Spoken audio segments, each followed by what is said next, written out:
Welcome, everyone, to the Paranormal Pride. I'm your host, Denise Pridemore, and this is my husband, Ron, and he's with my new best friend, Ray from Brightspeed. So, Founders Week at my work. So, they made us do selfies with Flat Ray. You know, so fun stuff. But just to let everybody know, we went to South Carolina, and whatever they're telling you on the news, it's true. It's horrible.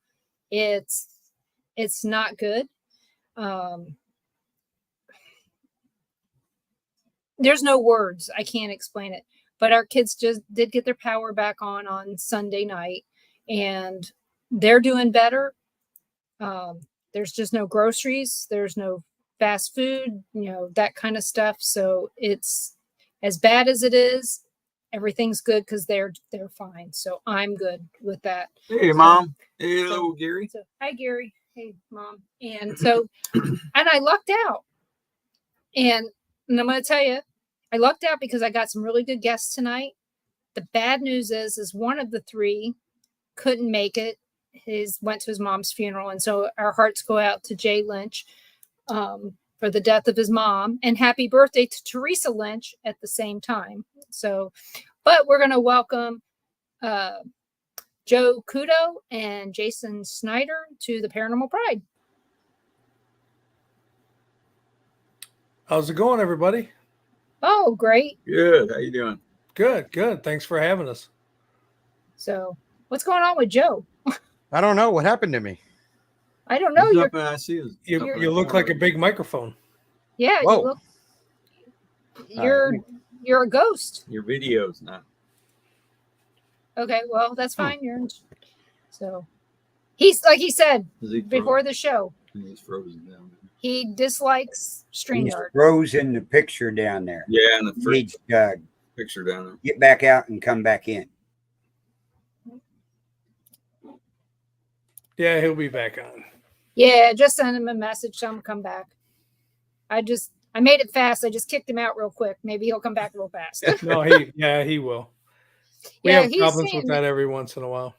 Yeah, he says he doesn't like StreamYard, but it's one of the easiest programs to use for streaming. So let's see. Let's go with, we spent some time with you, some quality time in Ozark, Alabama. Yeah. That was a fun event. It was put on well. I can't say enough about everybody that was a part of that Deep South Paracon. They ran it well. They took care of everybody. I know that they had some other big festivals and fairs going on around the area, which kind of hindered the attendance a little bit, but it wasn't anything that they did wrong. It was very well run, and Scott and I had a great time. Yeah, we said that it's one of the events we would go back to, even Absolutely. though we teased a lot about how many left turns does it take to get to Ozark, and it was a lot. I'm going to tell you, the only thing that got me with Ozark, I'm not a snake guy. I don't do snakes very well at all. And leaving that day, it had rained a little bit, and just kind of that muggy weather. I got about, 2 minutes outside the parking lot and saw a little snake in the road, like we would call them like gardener snakes. I'm like, no, okay, well, that's fine. I got about 15 or 20 minutes down the road on those old 2-lane roads, and I thought there was a log in the street. So I'm like, all right, well, I got to go around it until the log was actually moving across, and it was from head to tail as long as the lane is wide. Wow. And it was probably as big around as my forearm. And that's when I said, if I could just get out of Ozark, Alabama, I'd be okay. Because that was a big old snake. Yep. So what time did you guys finally get out? We left probably 2:00 the afternoon. Scott had to get back, and I had to start making my trek home because It was about a 13-hour drive for me, so I got up into Kentucky and spent the night, and then headed home the rest of the way the next day. Well, I'm glad you got to come down. I'm glad we went over. You know, that we planned on going. We just didn't. I'm just glad we didn't volunteer. They'd have had way more volunteers than they needed. Yeah, for sure. Like I said, it was the event was well done. They were very hospitable. Everything was good there. I just think that there was a couple other events going on in that area there that hindered the attendance for sure.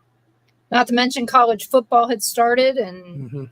you know there was a game up at Troy. I think it was. No, they were out of town. They're out of town. Figure people were probably watching football game somewhere. Yeah.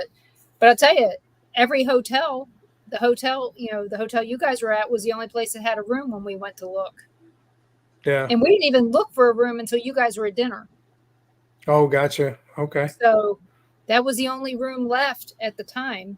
So, and apparently we were where we needed to be. So, but that's a long, unusual story. Hello, So, Tom. Hello, Crystal. So, Joe, I know you didn't go to this event. No. But we wish. Even further. Yeah, it would have been a horrible drive for you. Right. So, so how do you guys know each other? So we all met through Jay, actually. Jay and Joe met about, I don't know, a couple months before I met Jay, and it all kind of stemmed around a location in Southern Ohio, and we were all just kind of doing some investigating and out meeting people, and we all just kind of met, and here we are years later. Is yours first language sarcasm as well? No, never. Never? Oh, okay. That's why you guys have the producer with the button where you beep, you know. Yeah. No, he doesn't have a button. I have a finger.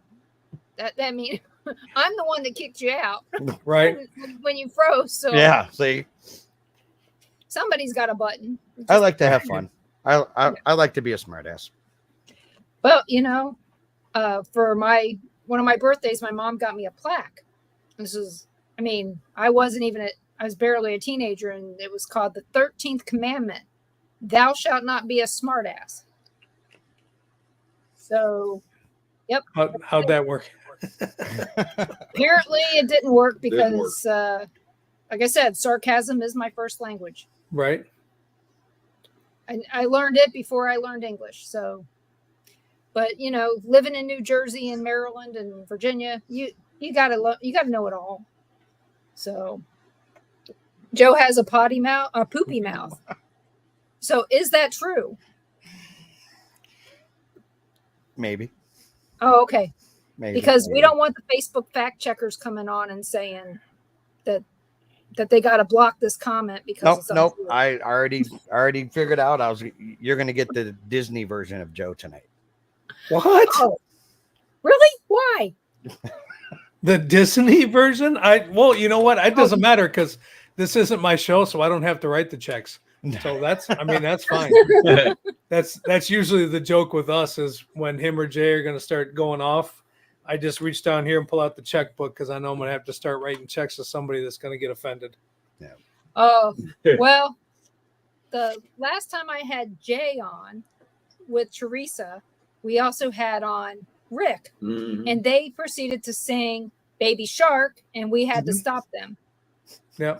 You know, that can get you in trouble. I just sent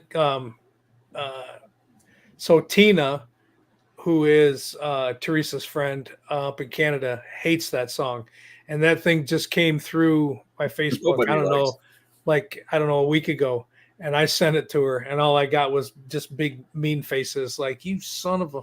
Oh yeah, because she hates it, and I know she hates it, so I send it to her every chance I get. So you don't like Baby Shark? Why? I mean, what about the metal version? That's good. That's a good one. How about the Umbrella Academy when they played it the whole time almost through the For four, I didn't enjoy see the Umbrella Academy. I was sad that it ended the way that it ended, but Yeah. it had to. But I think yeah. that there's going to be another one that's going to come out of that because the marigolds were still there. Let's hope. But I'm not big into comic book crap and all that. I have no idea what He you're has talking he has about. no clue. He didn't see it. No, It's called you know what? what? The Umbrella Umbrella. Academy. Umbrella Academy. Yep. You can watch it on Netflix. I think it's still on Netflix. Yeah. It's something neat. If you like Hey, Jay. like Avengers and I mean that kind of a thing. If you like that style of, if you like that style of stuff, like the Avengers and Marvel and that, it's kind of that similar thing. I haven't It made seen you think. Yeah, it's fun. So, It's but fun. yeah, I mean, it's one of those things. I'm not into that stuff, but I thought it was well written and it was a different story. Finally, something unique. Will it be in the dark realm? we don't have that kind of money, brother. No. So Yeah, Jay said he was going to try to log in a little bit tonight, back and forth from. if he wants to join, you can just send him the link and he can come and join. But Jay, we're so sorry for the loss of your mom, and tell Teresa we said happy birthday. We started off the show that way, so we wanted you to know that we were with you in spirit. Yeah, So, I know he's still got a lot of family stuff going on, so he's. Yeah. I know that he won't join tonight, but he obviously he's watching, so. I appreciate it, Jay. So you guys met and you guys decided, I know how Stirring the Pot got started. I know that story because of the fact that, I know when it started. So and that was the thing. Jay and I started Stirring the Pot, and we'd all done some Z Talk and that kind of stuff. Joe had actually done some professional radio stuff prior to that, but we had started Stirring the Pot. Jay and I just wanted to get back on. Jay and Teresa were still doing Sit, Chat, and Laugh with the Lynches, and our first guest. We were like, well, let's bring Joe on. We'll bring Joe on as a guest and we'll get this whole thing started. And 5 or 6 years later, Joe's still on the show and can't leave. He can't leave. So Joe started as our first guest and we just kept running with it and became an intern. And he was an intern. He was getting coffee and now he's production manager with LEP. Yeah, he's worked his way up. He's a hard worker. Not that again. He's a good fluffer. We keep him around. I don't know if you recall this, Jason, but that actually came up at the Paracon. I was talking to Scott. Yeah. And Ron. Yep. You need a good fluffer if you're going to be successful. You need a good fluffer. Yeah. If you don't have one of them, you're getting nowhere. You got to get one. You have to have one. Yeah, I hear they got quite a few of those in Springfield, Ohio. There's, oh, Lord, baby Jesus. This is Disney version, right? We're doing Disney version. Yes. Okay. I don't know why. I mean, if my mom was here, that'd be a whole different thing. But she passed away and she's not on here anymore. I used to tell everybody, I don't care what you say as long as you don't use, the F word. And I still don't like the F word, but I can handle it. My mom would go, "See ya," and hang and stop watching. Right. So, yeah, we had an aunt that we couldn't. There was no cussing whatsoever around, and if she heard it, it would highly upset her. So it was more of she was kind of like the patriarch of the family, and it was just kind of when the aunt was around. It was a clean version. I think my mom watched Stirring the Pot once, like way back in the early days, and I think she said she made it 5 minutes. Yeah. My And then mom, and then I got the, well, why do you guys got to talk like that? well, I do have that question sometimes. Like when we're watching a paranormal show, why is the first word that people think to come out of their mouth is F this or F? That's not the first word I think of when I'm in I'm in a situation where I'm investigating. And they know they're filming. The question is are they really saying that, or are they just being beeped for entertainment reasons? Like Mhm. I think good raw reaction is great to catch on film and that kind of stuff. What I don't like is the over the top stuff just to say it. Yeah. Or the over the top stuff just to continue it. It's when you start doing that, it doesn't make sense. And when it starts not to make sense, and it becomes redundant and it's kind of silly, and you kind of look like an idiot in my book. And that's when you lose people. Right. If it's a raw reaction and that's how your raw reaction would be, so be it. Then it is what it is. But if you just continue to do it, then it becomes, like I said, redundant and silly, and you lose me. Because I mean, I'll be honest. If I was somewhere and there was a spider on me, you're going to hear me cuss, and then I'm going to scream like a little girl. Promise you. Jason's is a snake. Snake. Exactly. Yep.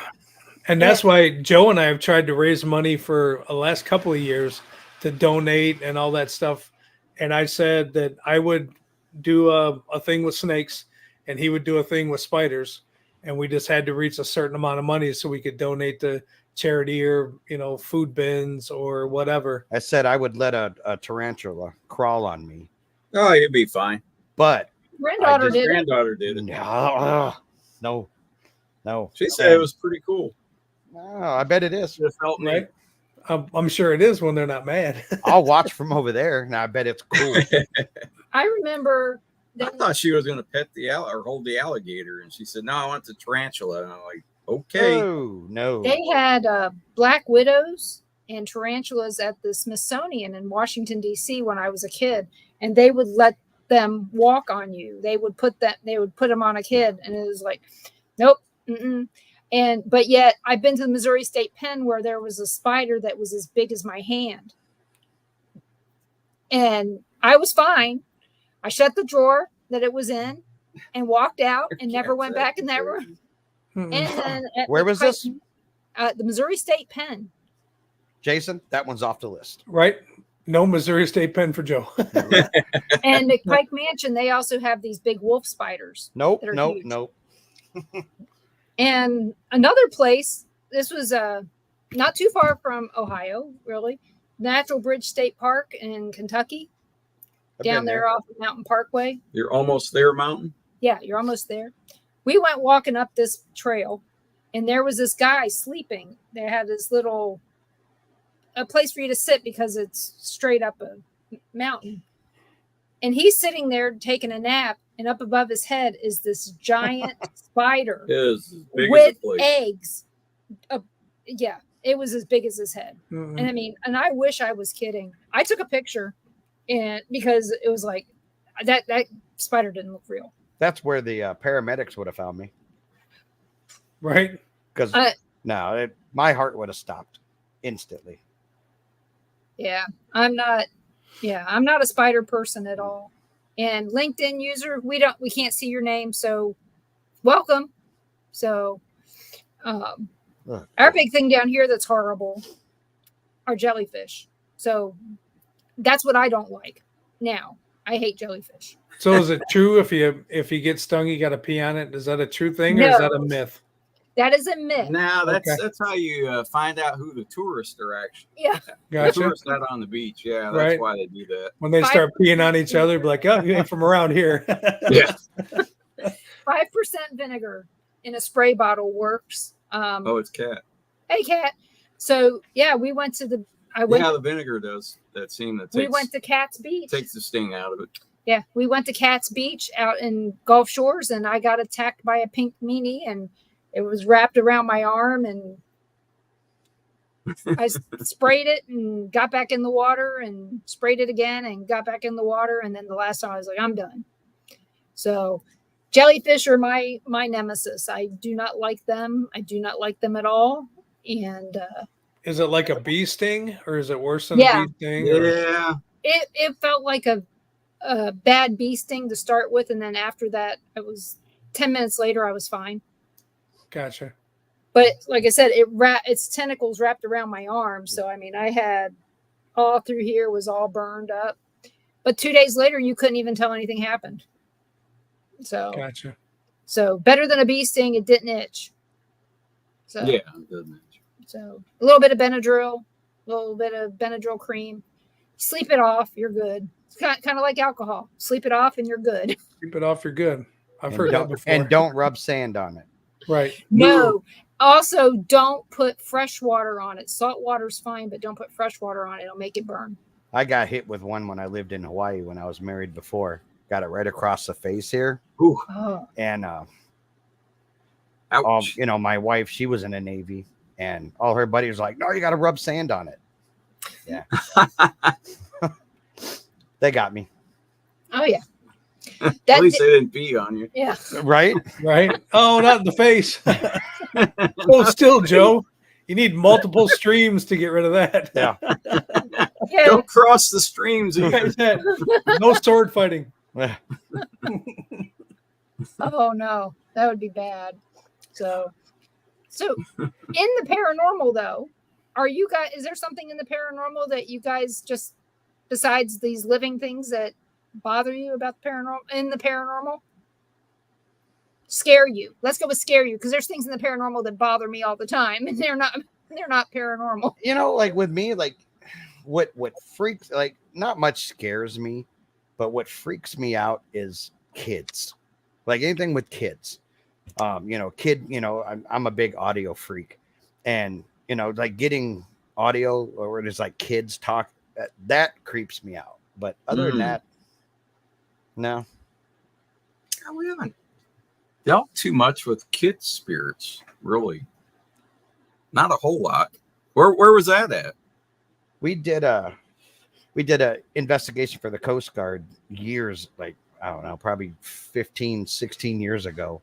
And we got to stay in the little, it's like a 2-floor building there, now. And we were setting up all the cameras, and my wife and I, we had a camera in our room, and got that set up. And then we did everything downstairs. Well, next day our audio guy's listening, and he's like, oh man. And I'm like, what? He goes, you don't want to hear this. And I'm like, well, then why'd you say that? Like, now I want to know. And he's like, no, you don't, dude. And I'm like, yeah, I do. He's like, okay. So he put headphones on, he played it back, and it was the camera that was in our room, and you can hear us all talking downstairs. It was all muffled and stuff. And because that was the first camera we put up, and right on the audio, you hear a little girl say, mommy. I'm glad we stayed there. And then I got to hear that because I probably wouldn't have stayed in that room that night. Wow. So Was there any historical significance to this little girl? there were stories that a little girl fell off the lighthouse and stuff like that, but we could not find any kind of documentation about that. So I don't know. You'd And think then- there would be. Well, if it was so old. Yeah. And then 100 the years house ago, that we lived in out in the Yeah. country before we moved, well, I say moved to the city, but we now live in a 1-horse town. This house, for the longest time, I told my wife, I said, man, I'm hearing kids' voices. And our closest neighbor was like a mile away. And kept hearing kids' voice. Matter of fact, Scotty Rourke had been to my house dozens of times and has heard it. But it was always off my living room because I had a little computer room there. And I'd always hear it from there. And there was an old 1-room schoolhouse on the property still there. And heard it. And then my wife and my kids actually heard it one night. We were just sitting there watching TV. And all of a sudden you just heard, Mom. And so that freaks me out when it comes to kids. We had something similar in our first house. Oh, That we had a 16-year-old boy that would call mom, and I'd say what, and he'd go away. And this went on for about 11 years. Oh, wow. 11 years that we lived in the house. And I didn't think anything of it, but of course that was how Ron found out that I could see spirits, was later on. It was about 11 years when he found out. And I was telling him about this boy for years before he even figured it out that I could see spirits. Before I came clean and told him. But yeah, it is strange when it's a child, because you assume that children would naturally cross over, that they wouldn't stay. They would go where the people are that they belong to. Their families is what my thought would be. But that's not what I've seen. Not all the time anyway. Yeah, I had one that involved a child that actually messed me up to where I put all the equipment away and didn't touch it for months. We were called out. There was a 5th generation Jewish winery in Ashtabula, Ohio, which is now a haunted house and corn maze, and they do a fantastic job out there. We usually go out every year for it. We've filmed a movie out there years ago called The Winery. But when they started changing the house from the actual little farmhouse it was to this haunted attraction, they were having a lot of issues. So they called us out to investigate it, and we went out and investigated over the course of about a month. We were out a couple of weekends, and I actually physically saw a child looking at me at the bottom of the steps. But the face of the child was like if you had the silly putty back in the day and you put it on like the paper and then pulled it, it kind of looked like an elastic face. It wasn't scary, but it was elongated. Everything was stretched out. The hair was wet and matted. But we had just taken a break, and I sat down with my back against the wall, and I could see down the hallway. And at the end of the hallway was where the steps came down.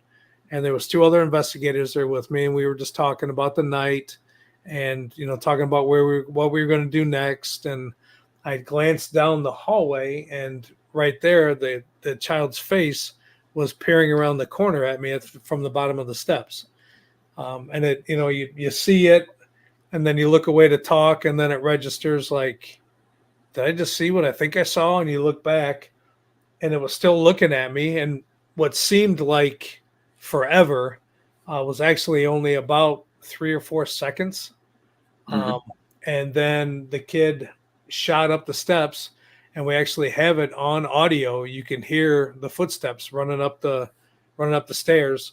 And we had a recorder at the top, and you can hear it run by the audio recorder. Later on that night, and the investigators like, "Oh my God, you hear that? What was that?" And I was like, "You guys won't believe me if I told you." It was just kind of one of those things where you want it to happen, and you're looking for it to happen, and you're asking for it to happen, and then it finally happens, and you're like, "Shit, I don't know if I was ready for that." Right.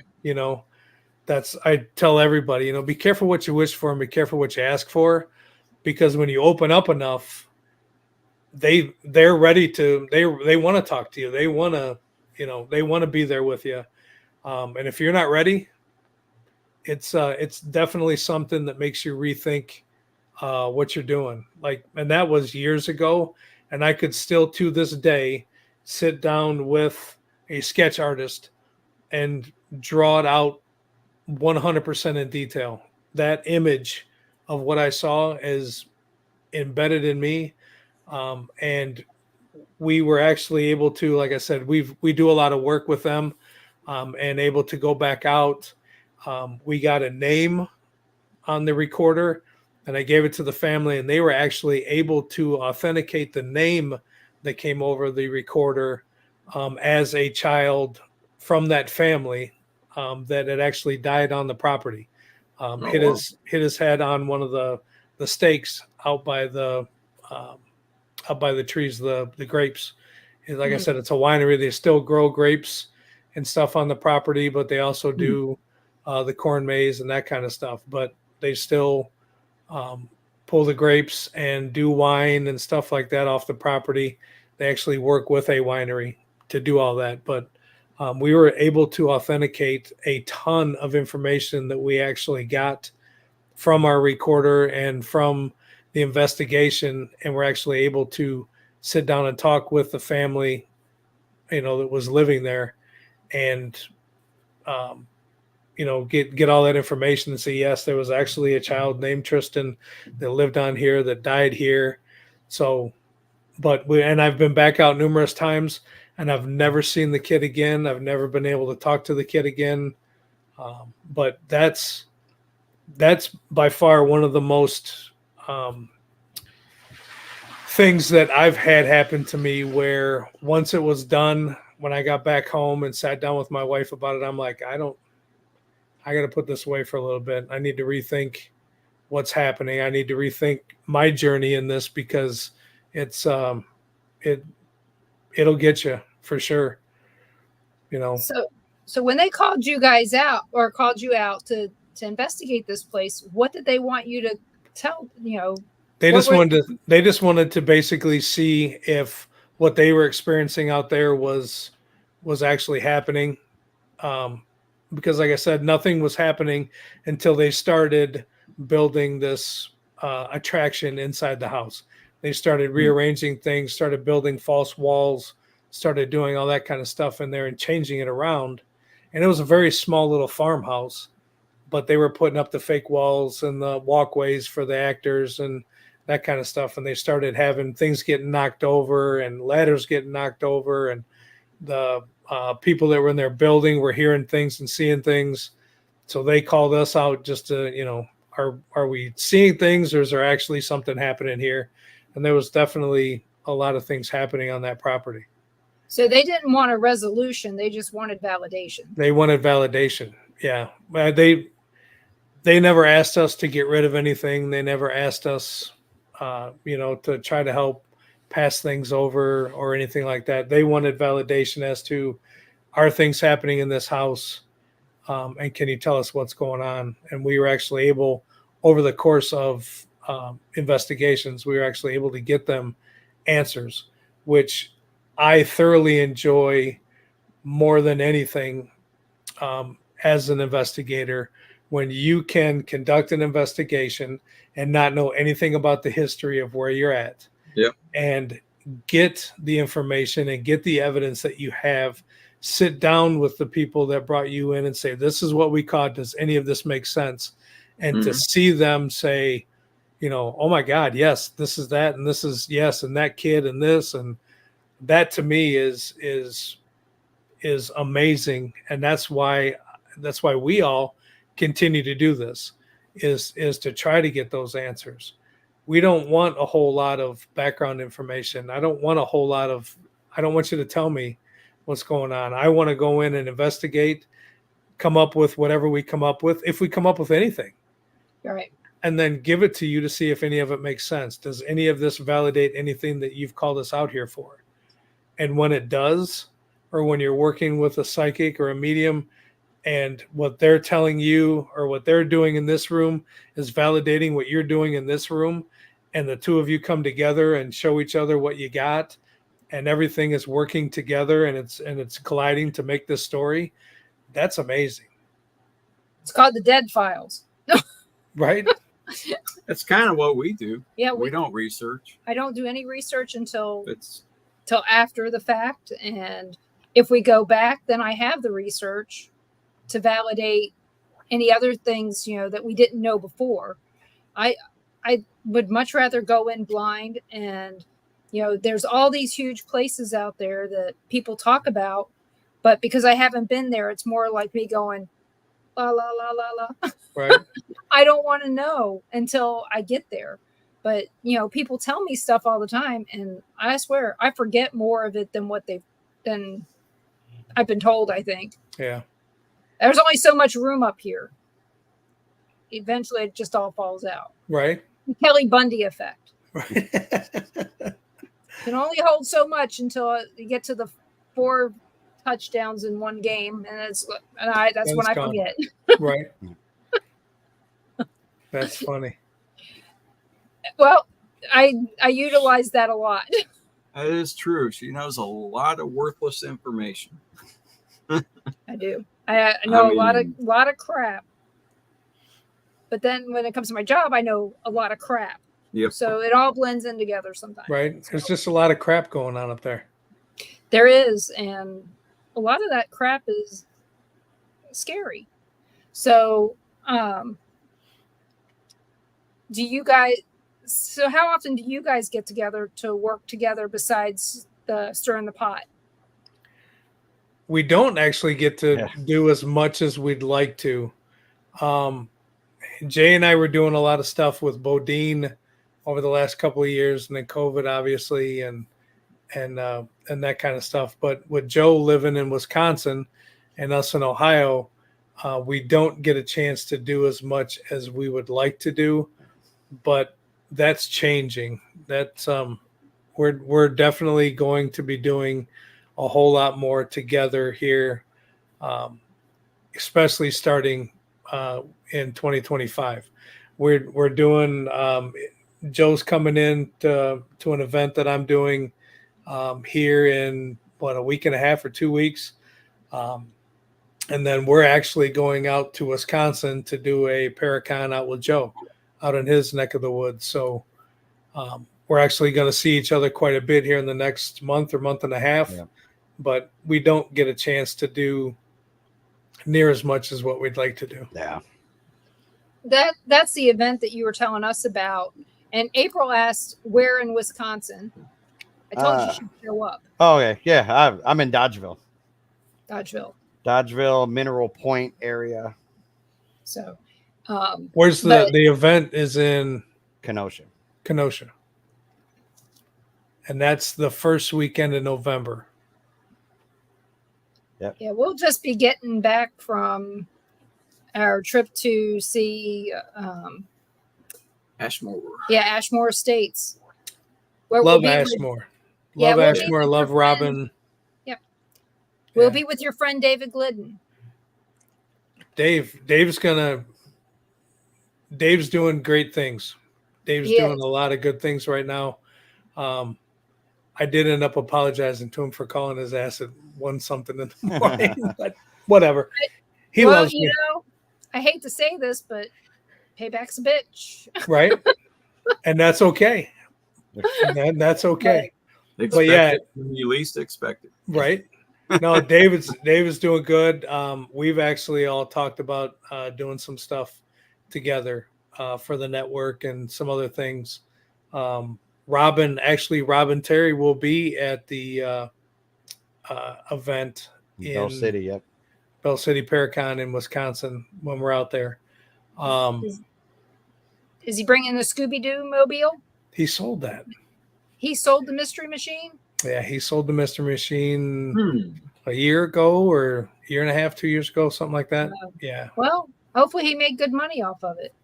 I think it was one of those things where he was waiting for the right person in the right place. Right. And I can't remember exactly who he sold it to, but I know it went to a place that is going to use it the way he was using it, because he used that a lot to give back to the kids and give back to charities and that kind of thing. And I know that was important to him without speaking for him.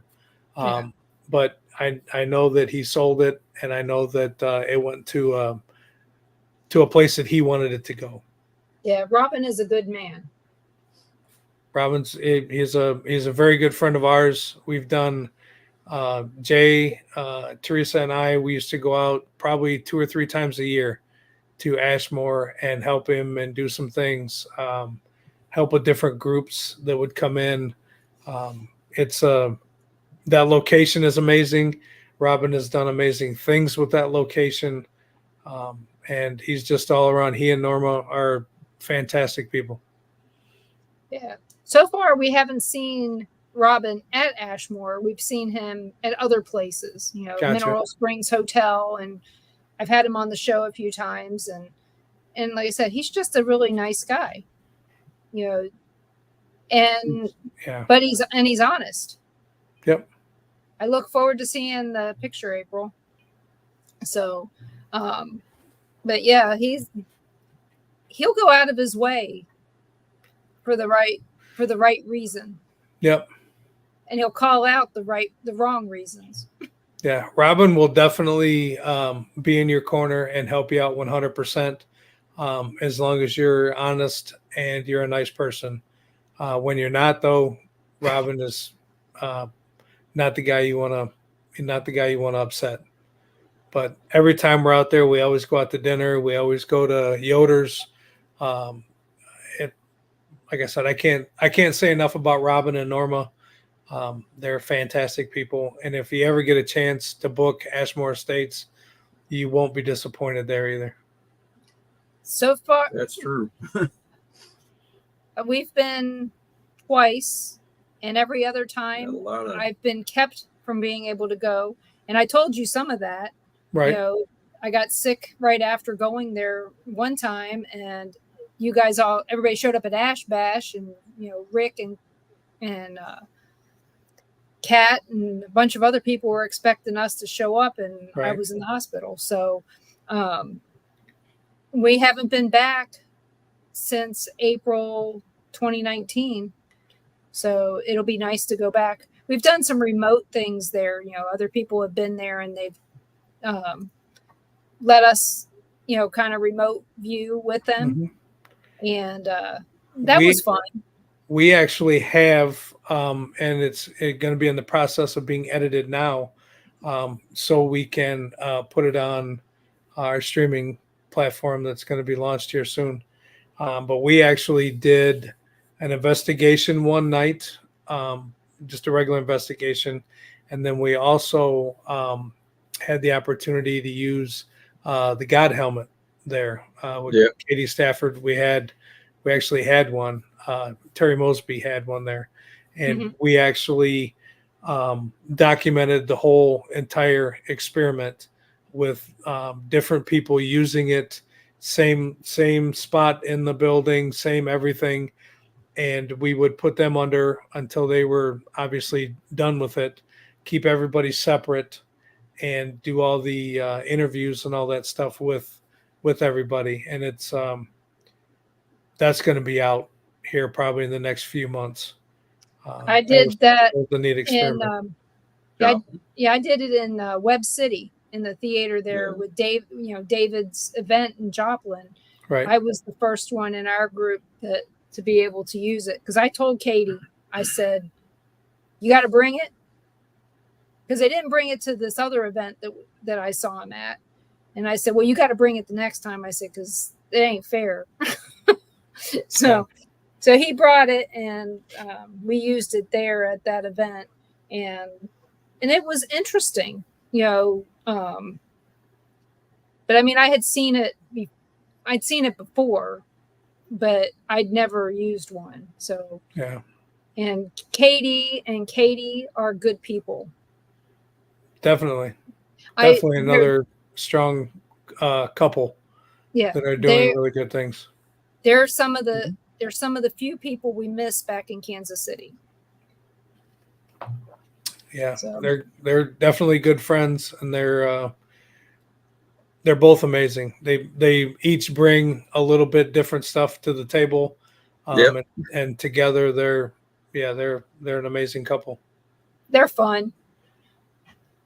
I tell you, the first time I met them, it was in person, because I was friends with Katie for a long time before. I mean, hell, probably when I started on Facebook years ago, not long after that anyway.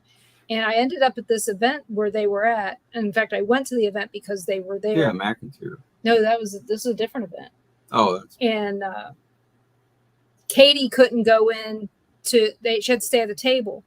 And so Katie was in there talking about this, ghosts of Morgan City. And then he was talking about his equipment and stuff. And he wasn't allowed to talk about the ghosts of Devil's Perch at this point, and so he's in there and he's talking about all this stuff, and he's not paying attention to anything except for the people, which is what he's supposed to be paying attention to, because he's speaking. So he's not paying attention, and Katie, she's not there to do anything. And she goes, She asked me to film it, and that was it. Eventually, we got to the point to where, hey, he needed to stop. The next person was coming on. So I'm out there, you know, and he goes, "What are you doing?" I said, "You don't know what that is. You're a speaker. You're supposed to know that when somebody does this, your time is coming to an end. Hurry up." Right. And that's what they got on their recording, was me telling him to hurry up because he was done. And he had never seen me in person before, you know. And ever since then, he tells everybody, Denise keeps me in line. And I'm like, I kept you in line once. It's funny. It was memorable. Funny you're talking about him, because here's one of his boxes, actually from one of those episodes. Oh, okay. So I had him make me an original one, which is this one here. Okay. I took it to an investigation that I usually don't do. I did a solo investigation. It was for a friend. The father had died. Mother was had passed. They were selling the house.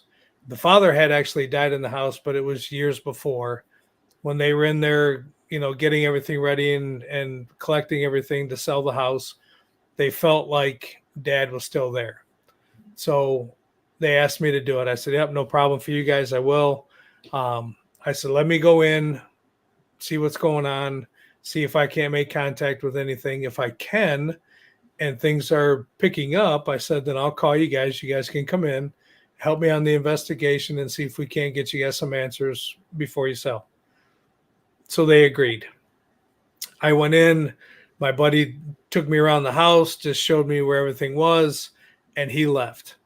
As I'm setting up my equipment, I see a shadow or a figure in the kitchen, and it just kind of walks through, and I could see it enough to where I called him and I said, hey, can you tell me if this resembles your father-in-law whatsoever? And he was like, to a T. Now, again, I didn't have a picture of the guy. I didn't know what he looked like, anything. I said, okay. He's like, why, what's going on? I said, I'll call you back. So I start just setting up the equipment, but I'm talking, I'm asking questions. I got a ton of information off of the dad that was in this house. Come to find out, and I had kind of knew that he worked with my uncle, but not to the extent of what the EVPs were saying to me. My uncle was 6'7". He was a pipe fitter. He was 6'7", about 300 pounds. And I was saying, so you know my uncle and whatever, and I got a giant, that kind of stuff. Mm-hmm. So what I like to do is 5 or 6 minute EVP work and then go back and listen, because over the years of doing it, you spend hours of doing all this stuff and you're getting all these answers, but you don't get the answers until you're home, and you can't do anything with those answers. That's what I've said. So I do 5 or 6 minute intervals, go back and listen, see if you're getting answers, and build from there. That's what I was doing. I had an SLS camera. I hooked up right outside the bathroom where he came out and had his medical issue and had passed. The SLS camera picked up the stick figure in the doorway, the whole thing. I called the family and I said, you guys might want to come back.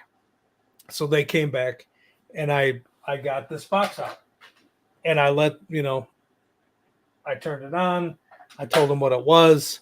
They started asking questions, and he was feeding through this ghost box for about 45 minutes.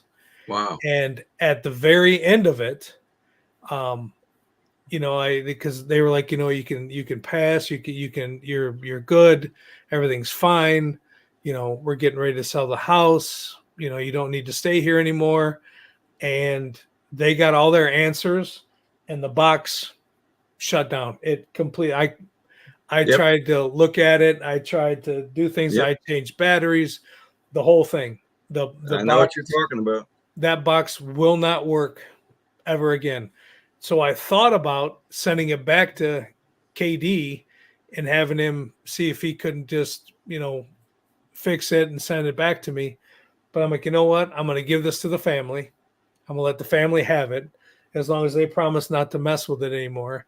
And I asked Katie to make me another one. And that's when he sent me the other one from one of the episodes that he did. But his boxes are amazing.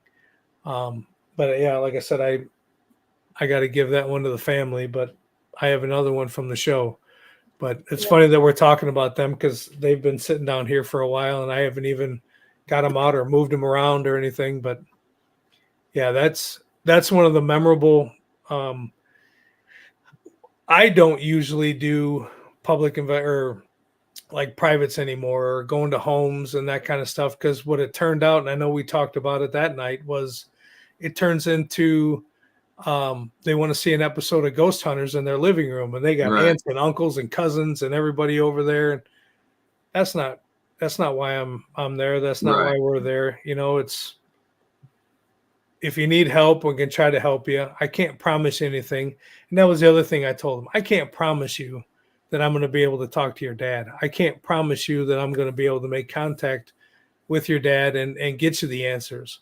So let me go in and see what's going on first before you guys all get in there, and then you're all upset and you're all, dad doesn't love us anymore because he's not talking. Well, I mean, that's not quite how it works, but I don't like how people can say, oh, we can go in there and get you answers in 20 minutes. We can contact. How do you know that? Like, how do you can't promise that kind of stuff. No. Only way you can promise that stuff is if you're setting it up.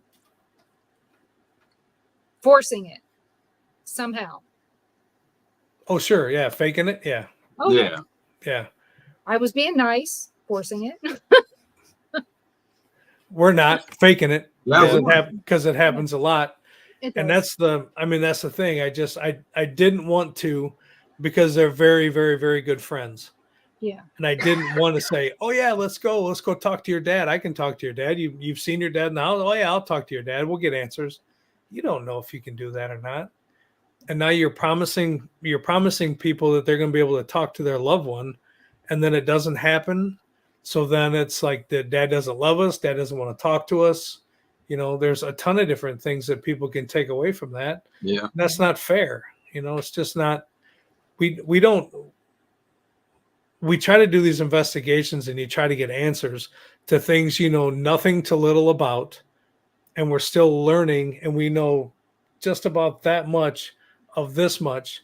And there's so many people out there that are running around saying they could do this and do that, and I can talk to this, and I challenge you on that. You on that. Even a medium can't do it.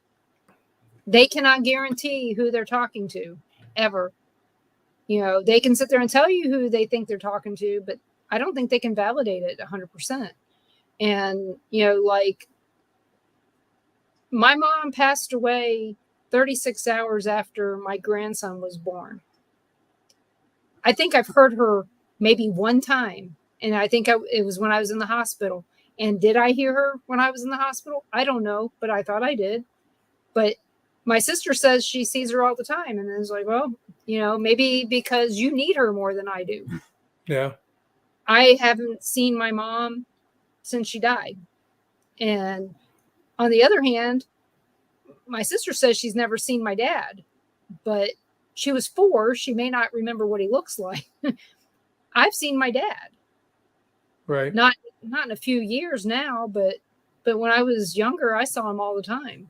So, and April says the same thing. She hasn't heard from her dad either, except for in her dreams, but he never speaks. And in April, there's reasons that they say that happens in dreams. And I'll have to get Farah to explain that to you. She's very good explaining that. You've had a lot of those too, where you said they didn't speak. No. So it's weird. But it is when it comes right down to it, anybody who says that they can guarantee that they're going to talk to somebody, it just makes me question it more. And so Gary says, often it's really them in the dreams. They do speak, but for some reason you can't remember them talking when you wake up. That's true too. Sometimes But Gary's actually part of our production company, helping us do the Dark Realm Network. okay, so how do you say his last name? Yes, W. Okay, That guy. Gary W. Gary W. Okay. G-Dub. That's right. Yeah. So, Hey, but- when you guys investigate, what's your favorite piece of equipment or anything that you trust or have the most confidence in on Me. on getting in? Yeah. Me. What is it? Me. When I go in and film and investigate, I don't like to use all the little gadgets. No, we don't use much either. I think people spend way too much time watching for something to start beeping and flashing Yep. that You'll you're miss missing. something. Yeah. My biggest thing when I started doing like all the filming and stuff was I wanted to go in maybe with an audio recorder and then a camera. That's it. And because I want, let's say I'm at a hotel, I want to try to experience and capture on film what the average person would experience if they stayed there.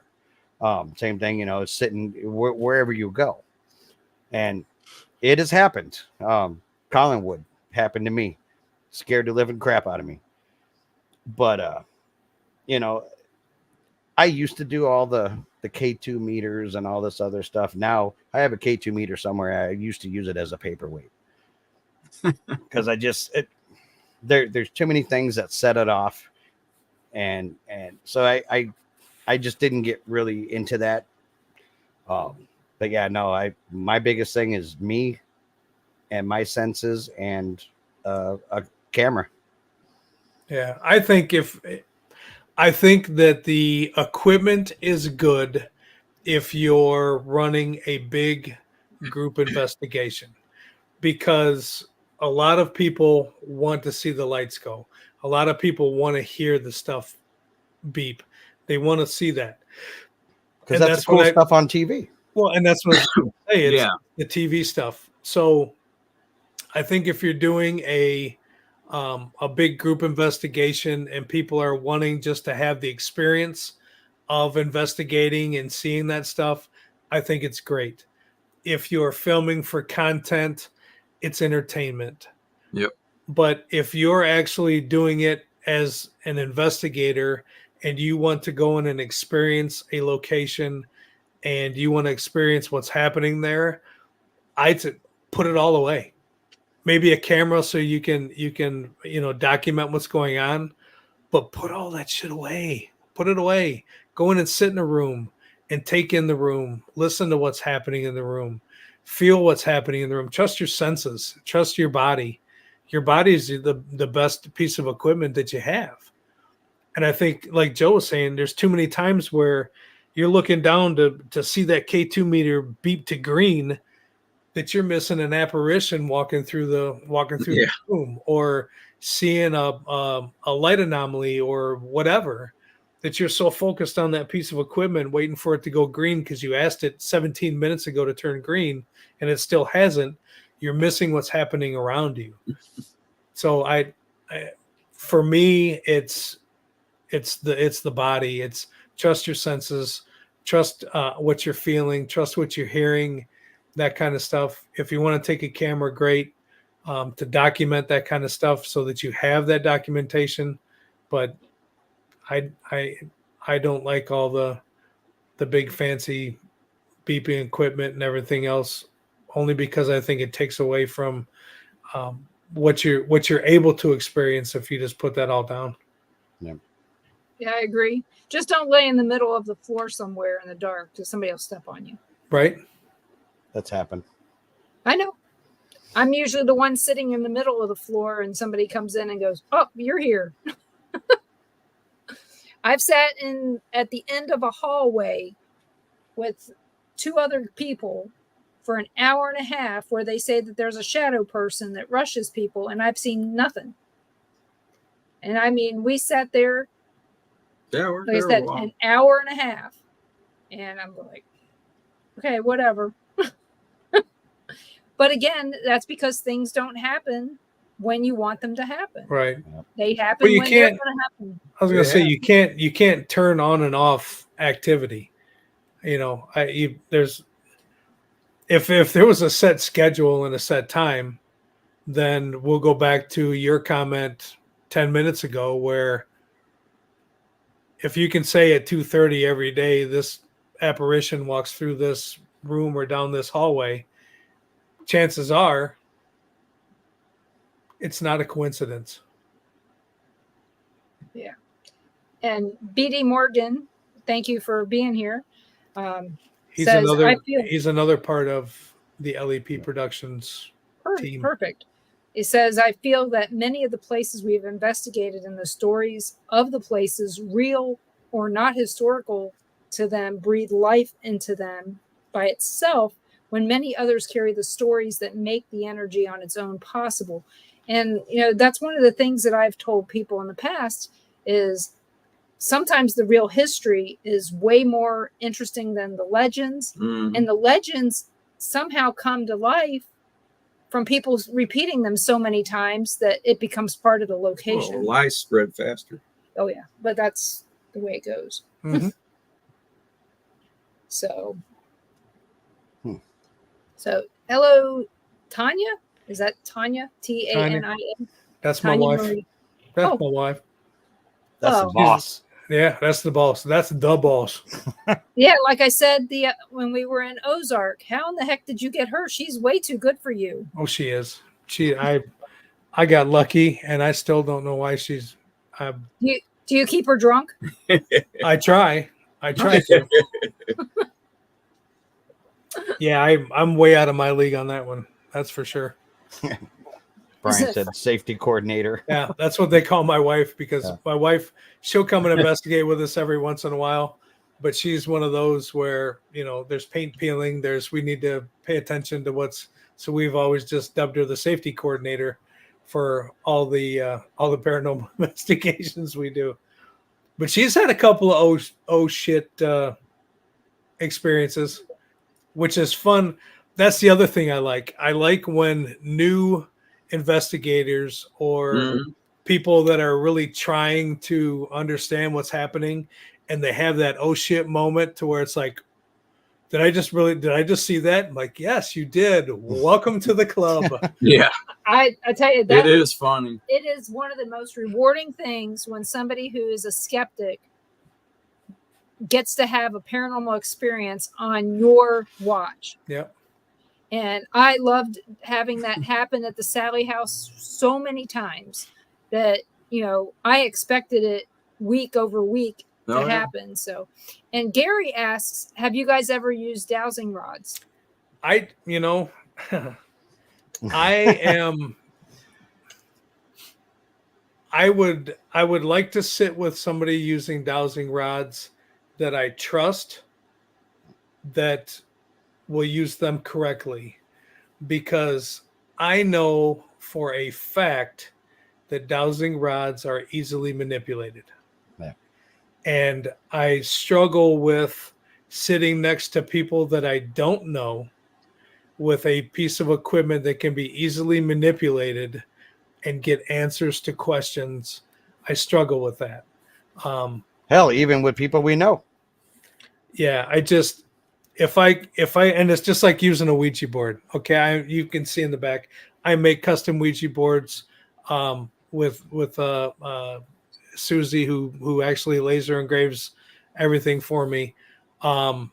Joe makes Ouija boards. I've been around Ouija boards forever. I have a ton of them in the house. My walls don't bleed. I've never been thrown down steps. I've never had any of those problems with Ouija boards. But I've also never had a planchette move on a Ouija board ever in my life when I've had my hands on it. Yeah. Ever. No, I've sat next to people and watched them do it. I've seen Teresa and Tina do Ouija board sessions, and it moves for them religiously. I trust them both. So who am I to say that they're doing something that they shouldn't be? It was just us in a house. There were no cameras. There wasn't anything happening. But something that can be so easily manipulated, I I question it. I can't do the dowsing rods. I can't. I've been around this way too long, and I've seen way too many people. Like when you got your rods, and you're like, okay, where's Joe? And it's like, okay, you know where come Joe on. is because you're sitting there next to Yeah, him. and it's just instant. And then it's like, okay, open them up for yes, and instantly, and it's like, okay, put them back, and instant, and it's like, okay, nah. Yeah. And then you see their hands moving, and Or their feet. I mean, if they're Yep. standing up, you can see that. And I understand that. And, our power company back in Kansas City, The way I hold them, I couldn't move them because I'm just supporting them. That's all I do. yeah, And if I would And love if you to told me I would to love open them to up, I couldn't do it. I would love to do that with you because 90% of the people It's you see them holding, and Right. honest to God, all you have to do is apply a little bit of pressure, or You're right. let that pressure go, Yeah, my And- hands are open. and they'll move. So if you They're can, open. They're open. I'm just holding. I'm just supporting them. That's it. if you're not putting any pressure on them, None. I would love to see it. Yeah. Because Ron, I trust you, and I would love to Yeah. do it with you. And That's the how thing, I was taught. So I got good instructions from the very beginning. So it works out for me. That's the only way I know. Perfect. I'll tell you, we had back in Kansas City, KCP&L, which is now Evergy. They actually hire people to use dowsing rods Yeah, to you can use locate it the for that. lines. Yeah. And how do they do it? I don't know. I've seen the guy come out and locate the lines in our yard, and they don't have any other piece of equipment, just this guy with dowsing rods walking out there. And you're like, okay. And then I had family members that found, water with them. But I mean, in certain parts of the country, there's water. If you dig down far enough, there's water anyway. Right. So, I always have a problem with some of the stuff because I know I don't have any problems with using dowsing rods, but I've gotten to the point where I don't use them anymore because No, we haven't done it in a while. because I can tell you what they're going to say. And, somebody else, what the spirit's going to say, I can just tell you. I take out the guesswork. And again, we're not sitting there watching for these rods to cross. We're watching Right. everything else around us. So it makes sense on that. And a Ouija Most board, of the time, we've never touched one, even though I'm from the home of the Ouija board in Baltimore. Did you know that? I got one Oh, yeah. hanging up on the wall. Yeah. I actually made a custom one for Robert Murch. It's got it at his museum out there. I've made Ouija boards for a ton of different people. I love them, and the reason I wanted to get back to them is to bring back the original wooden boards. I love the designs on the boards. I love making the designs and coming up with the designs instead of the cardboard Parker Brothers versions that you can. That's the thing. You can buy them at Toys R Us at the age of 9, but yet once you open it up, then you're opening up the porthole to hell. to demons. Yeah, and you've got all these crazy demons that are coming in from your Parker Brothers. You should see what I can do with a deck of Uno cards. I'm pretty sure you're good, bro. But I mean, then you can take that and you can take it look right. like this? What Whoa. you can do with no cards? Whoa, Joe, is that a distant cousin, Joe? I think so. No, too tall. Right? But that that's goes their back. work logo. That goes back to you can use anything, and it's whatever you're putting into it is what you're going to get out of it. So you can take and use whatever piece of equipment you want. It's the intent for me is more of what you're going to get than anything else. Yep. So, Jason, do you recall the young lady from the hotel that Ron and I talked to for 3 hours? Yes. The next morning we went to her house. Okay. The girl that worked there. Yeah, he knows what I'm talking about. Yeah, I know what you're talking about. Very, very nice lady. The audience may not. What was funny about, she told us all the stuff that was going on at her house and with her life and all this. And, I had told her, that I thought that Jeff Lepper would be a better person to help, that I didn't think that I didn't need to be doing anything. I know my limitations. I don't have, God may be on my side, but I don't have him on a first name basis in my Rolodex. Right. So, but I thought that Jeff would be a better person. So we met Jeff and them out there. And one of the funniest things to happen was she has a 5-year-old daughter.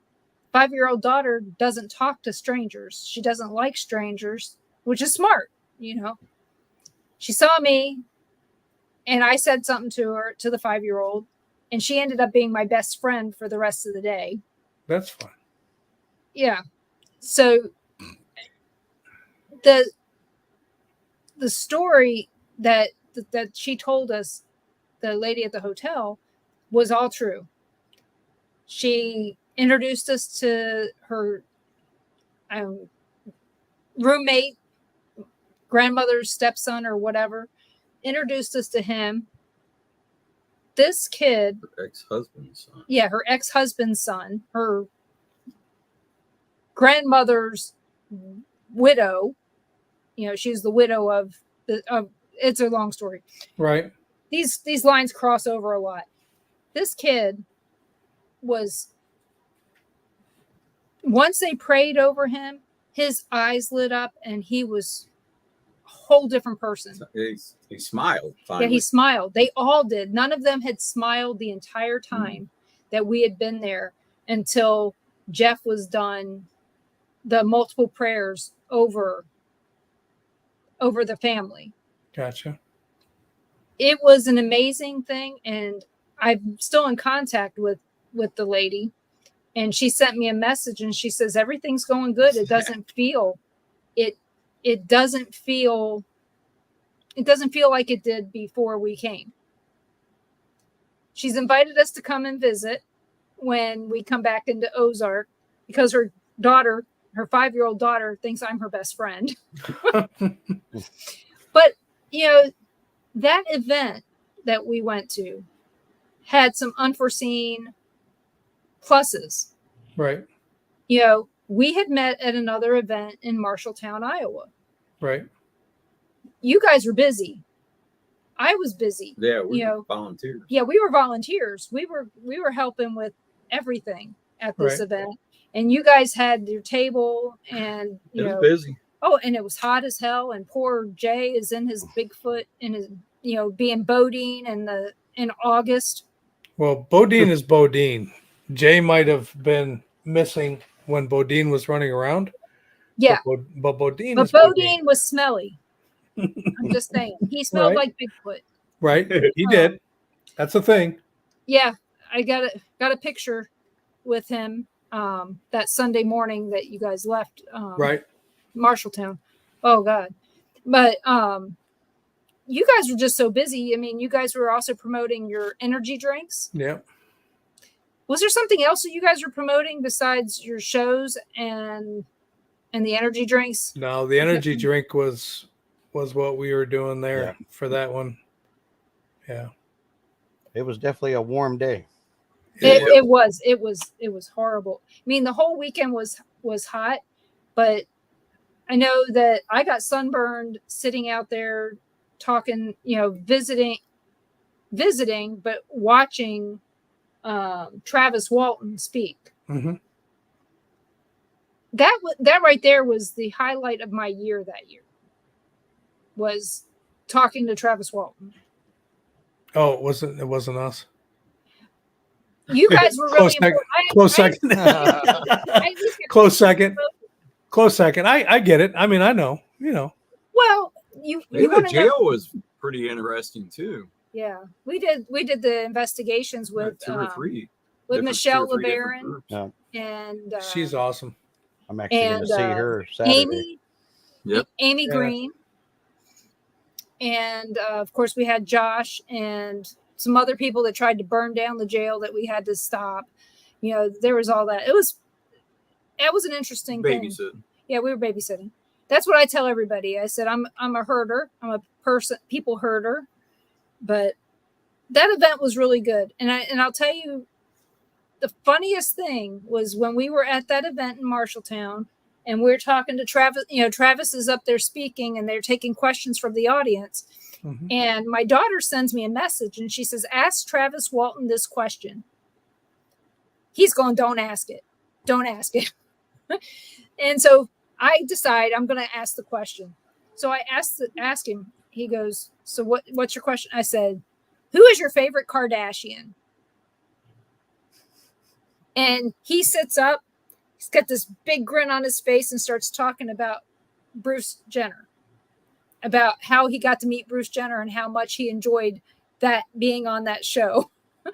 And he goes, that was the most unexpected question he ever had. Gotcha. So if you're ever in a room with Travis Walton and he's taking questions, ask him that question and hear what he has to say, because he went on for 20 minutes. Didn't even know it was a show. Yeah. He didn't even know that it was a show that he was going there for. He didn't know the name of the show. He just knew he was going and he's going to meet Bruce Jenner. That's funny. Wow. What's up, Josh? So of all the events that you've gone to, Jason, I'm going to ask you the same one, Joe. What has been the event that you would go back to every time if they had it more often or whatever? Well, my event, of course. Okay. No, Should've known I'm just that. kidding. You know what? It's so hard to pick one because there are a lot of good events. There's a lot of good events out there. And each one to me holds something a little different. The one in Marshalltown we did with Bodine, and that was great. And we got to see Michelle and everybody and had a great time.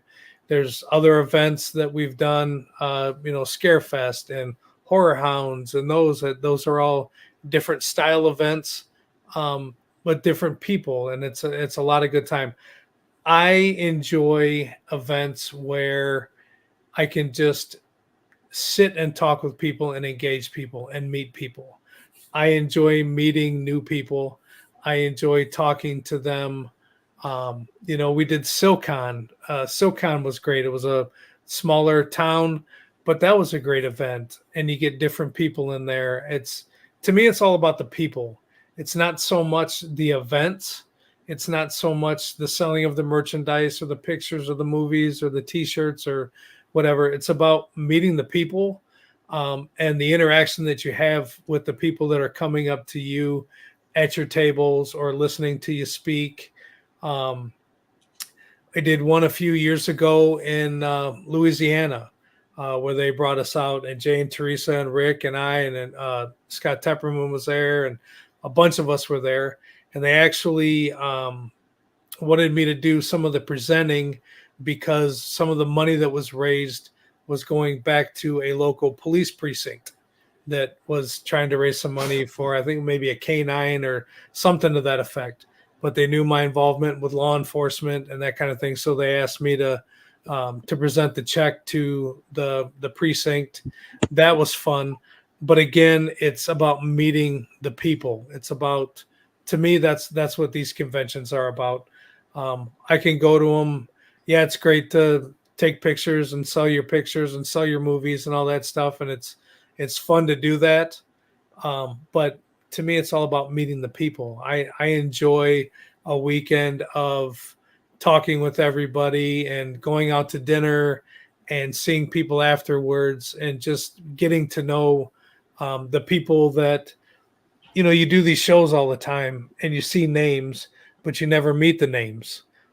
Doing these events, you get to meet the people, you get to meet the names. That's what I like about it. I enjoy that part of it. So I don't really have one that it's like that's the best one ever, because there's so many different ones out there that bring so much different things and different people. I enjoy the camaraderie. I enjoy getting together with everybody and seeing everybody and meeting the people that, you can see on the shows, but you don't ever get to meet. until you do these kind of shows and conventions. How many do you go to a year? Oh, God, we used to do a ton, and then honestly, with trying to build this network that we're doing and trying to do that, we've cut way back. Now, I am doing a couple with Scott promoting the Cruel Summer franchise and the movies that I'm doing with Los Bastards and that. But a lot of them now are going to be more centered around the Dark Realm Network and LEP Productions, our stuff to push this network.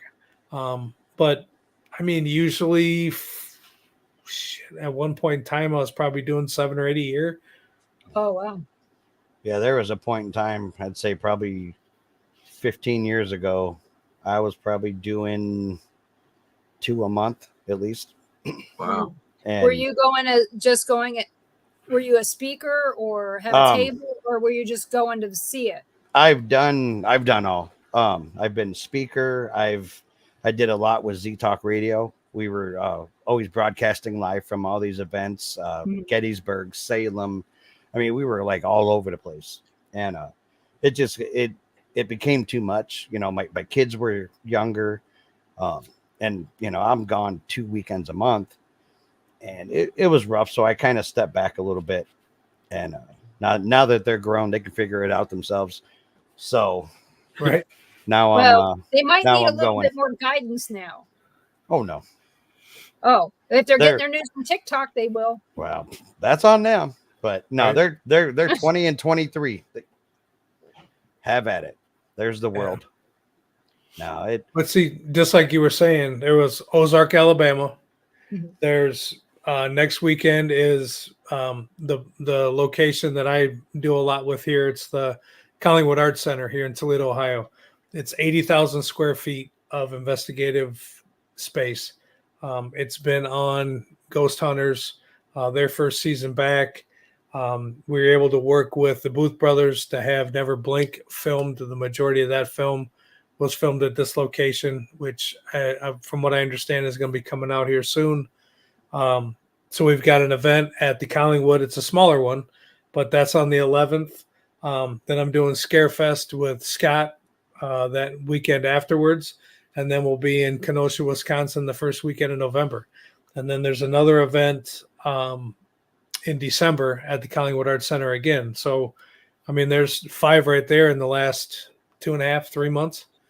Wow.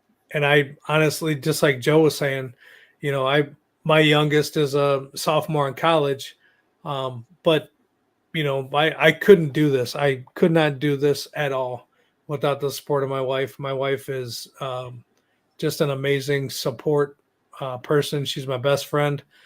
We just celebrated our 20th wedding anniversary last week. Congratulations. Thank you. When you get to and 40, let me know. if I live that long, I will definitely let you know.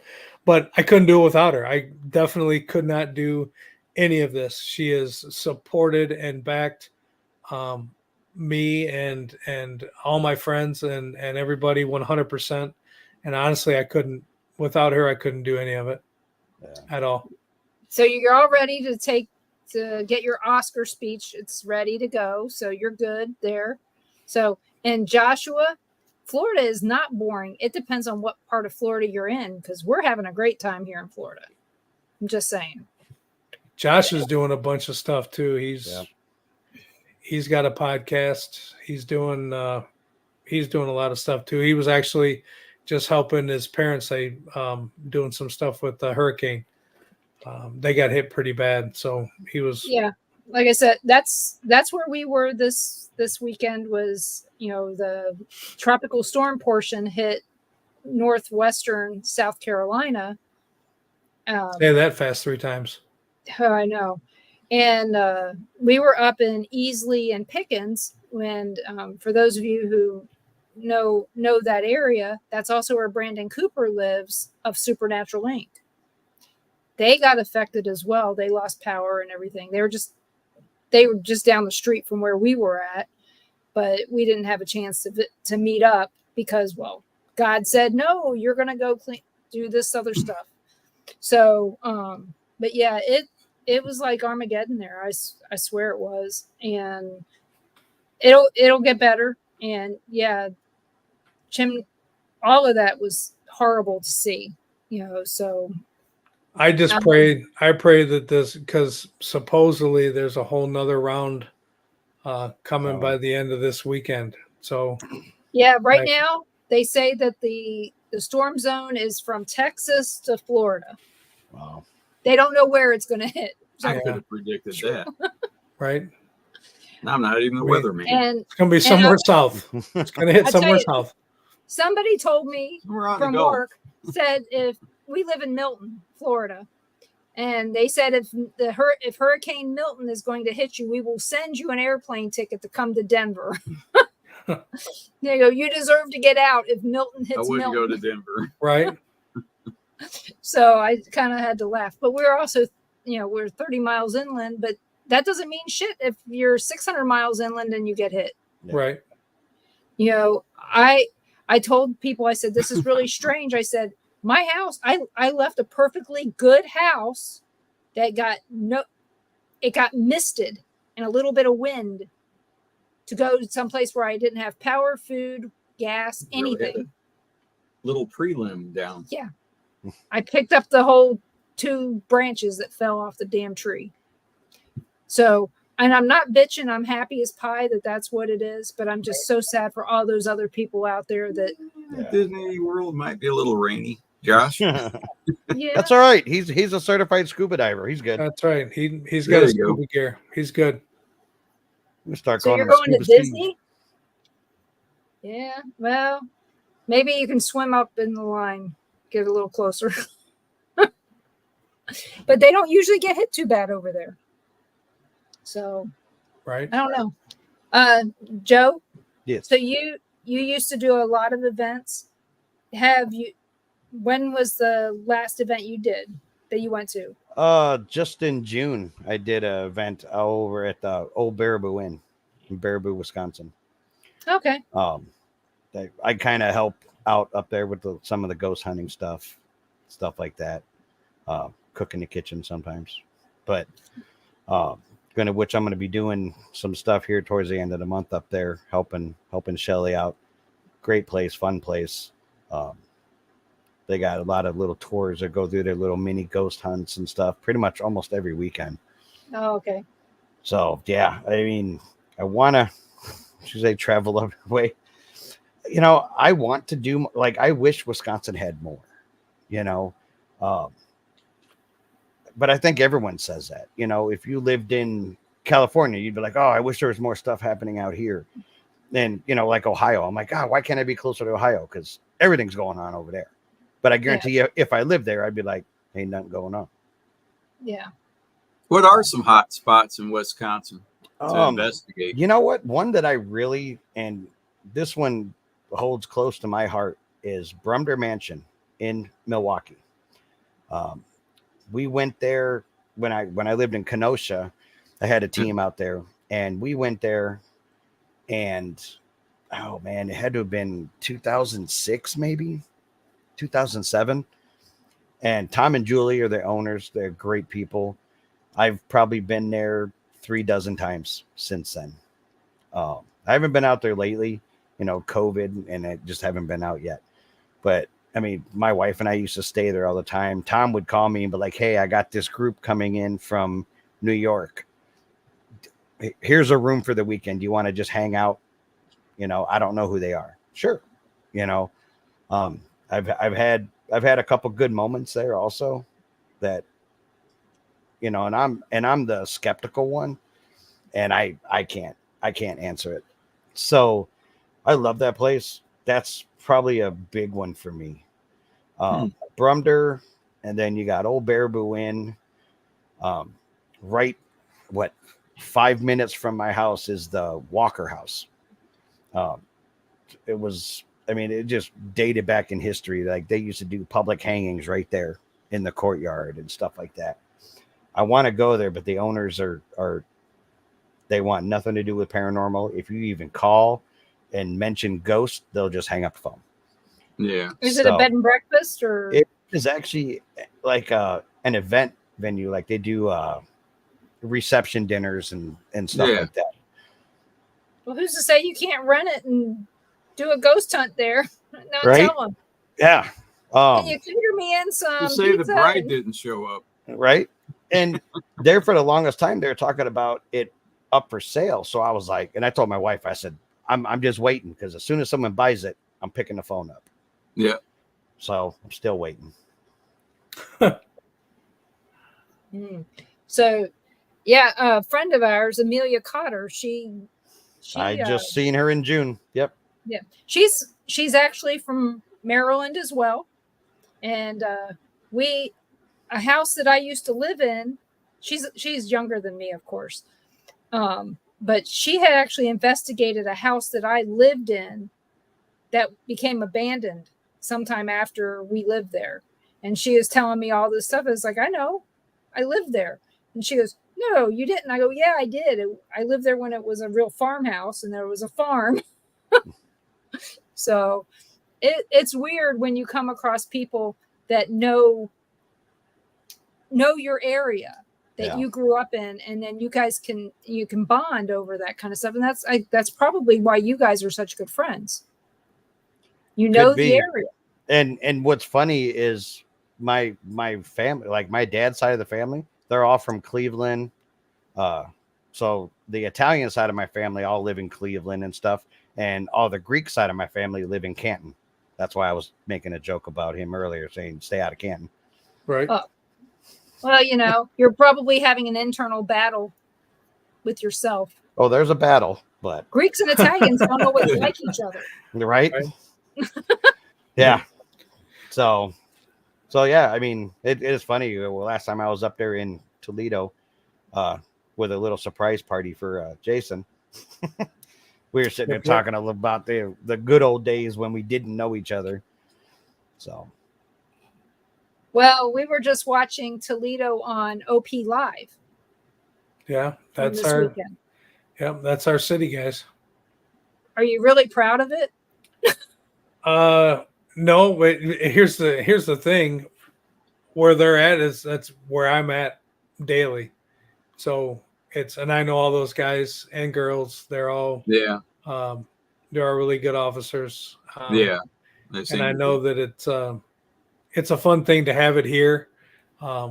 It's colorful town. Guys, they're busy.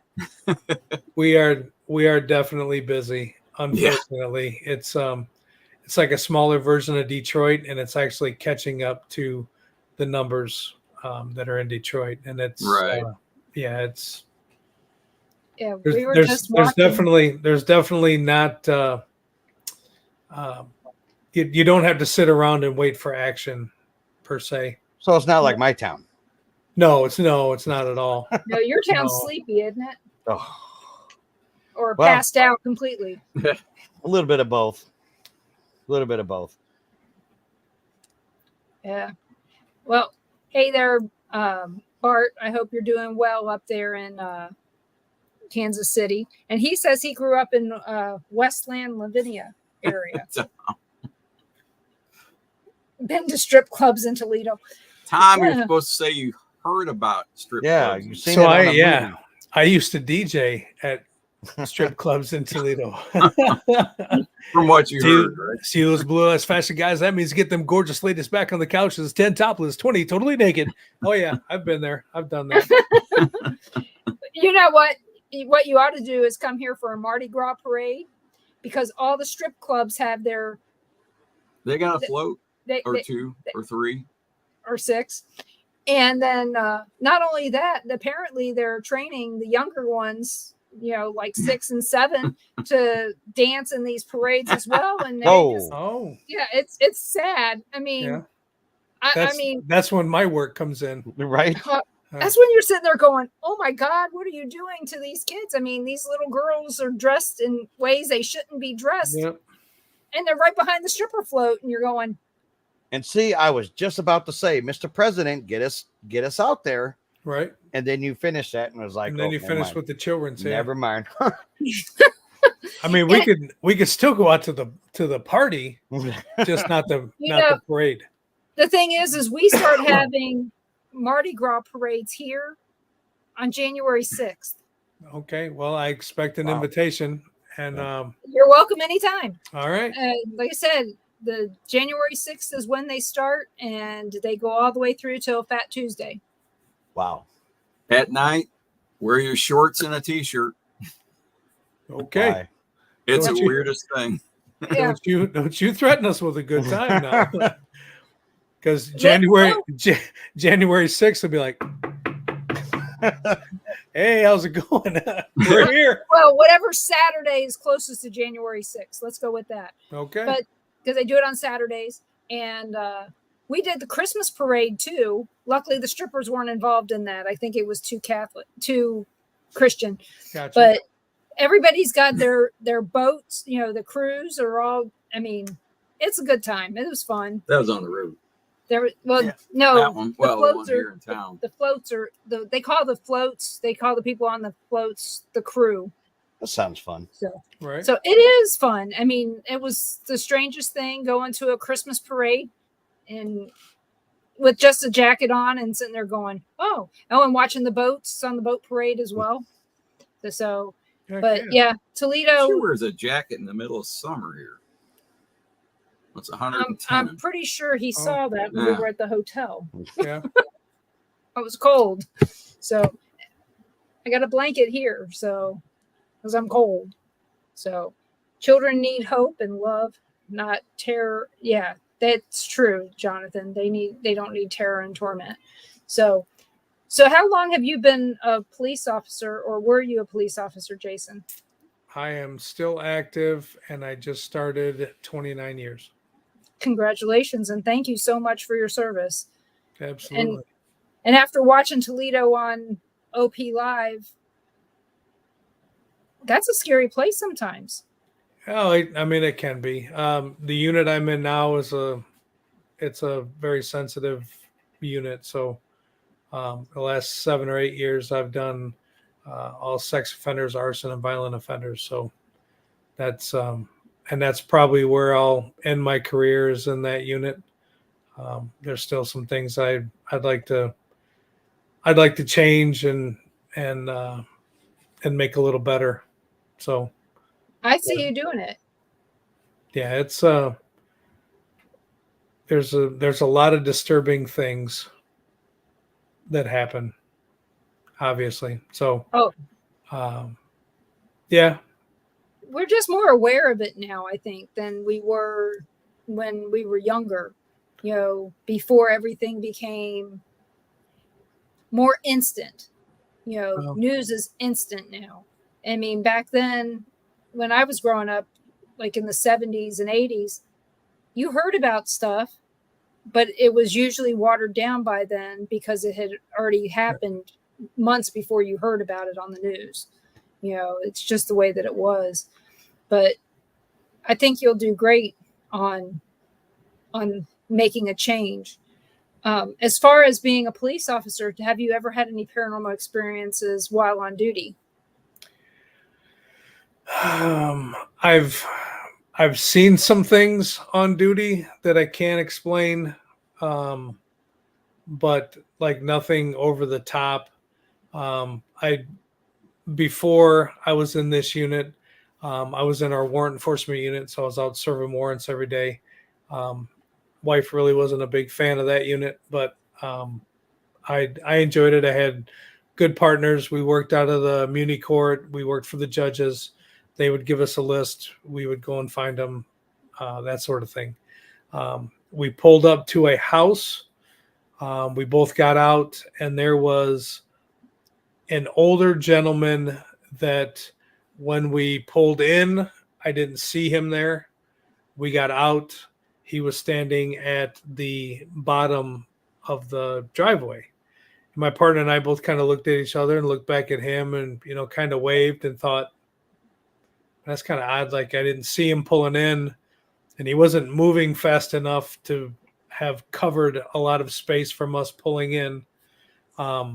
Went up, knocked on the door, got what we needed to get, and came back out to the car, and I mean, the guy was gone. He wasn't built to move that fast, and he wasn't. It just, that whole thing just didn't quite make sense. And my partner and I talked about it for a long time after that. Like, where did that guy come from? Like, we pulled in, we obviously would have seen, you know, Mr. Johnson from Scooby-Doo walking in front of our car, and got out, and he was there. Then we did our thing, which wasn't that long. I mean, maybe a minute and a half. And the guy was, I mean, gone, nowhere to be seen, nowhere to be found again. Like, that kind of stuff happens. We've been in searching buildings and searching different things where you hear or maybe see things, and, you know, you search the room and search whatever, and nothing's there, that kind of stuff. But nothing really over the top or nothing profound that I could say 100% sure that it was a paranormal experience, but definitely things that's like, I wonder how that happened, because it shouldn't have happened like that. Yeah. Have you ever seen a ghost car? A ghost car? Yeah. I've never seen a ghost car. Joe, I think, did. I got a story for that one. Okay. One time in Vietnam, Yep. drinking sake. And Actually, I was in Portage, Wisconsin, at a cemetery that it's about a half-mile dirt road, one lane, and it ends, and the cemetery is right there on the left.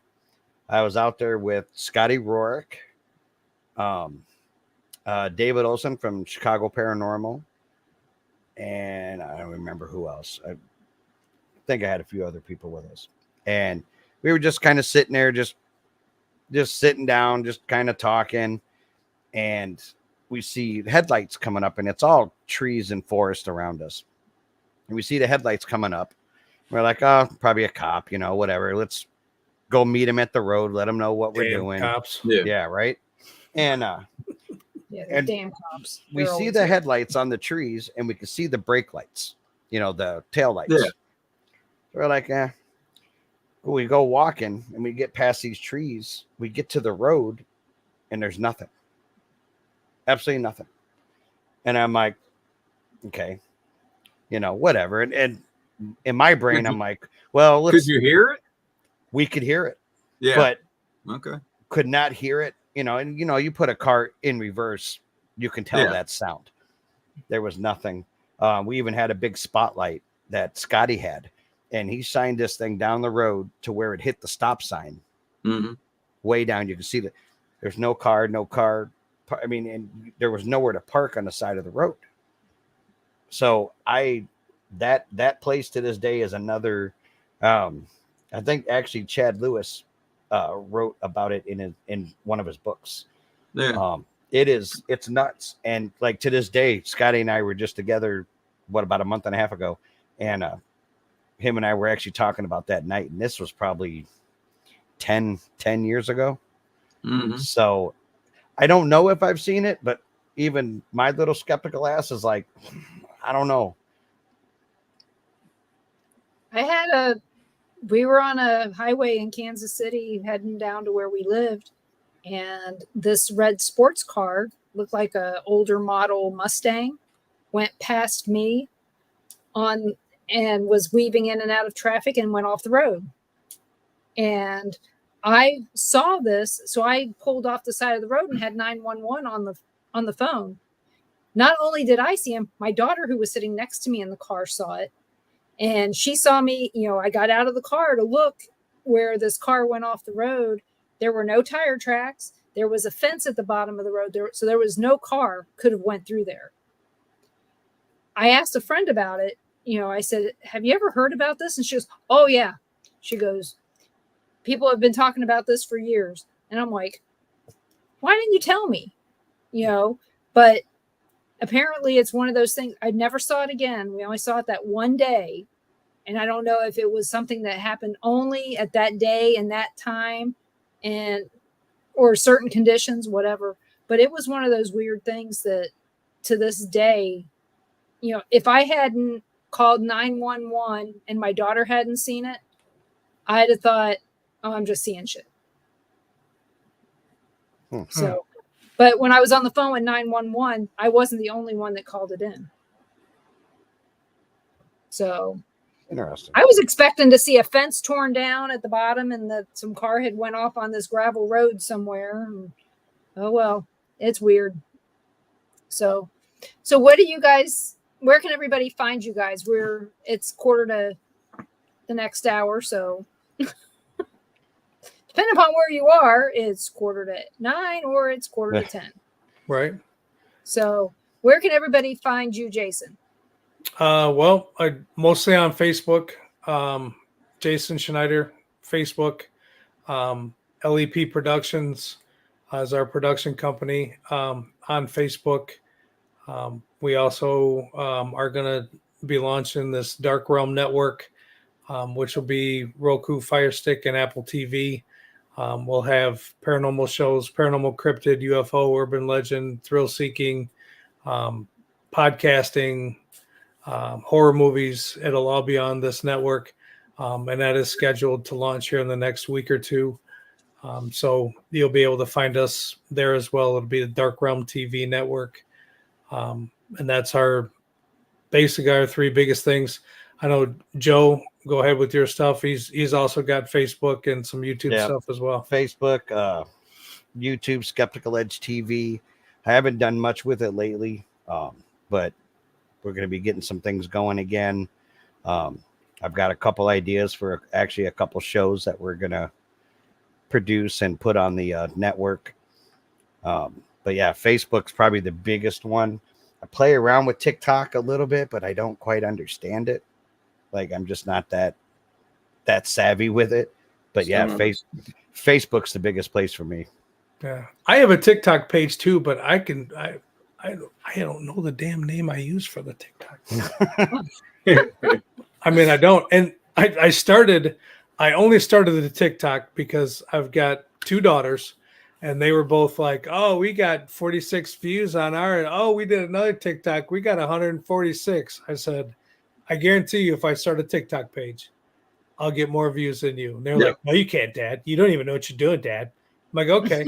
So I started a TikTok page, and I don't know if there's like 5,000 or 6,000 followers on it, and some of the videos have done very well. I only do it just to have fun with it. So the content that I put on it is silly and kind of comical and ridiculous. But I honestly started it just to be in a contest with my daughters, and there it is. Yeah, I won. I started it just to put gaming videos on there because Joe was gaming on Twitch and all kinds of stuff, streaming and stuff like that, and so I was putting video, game clips.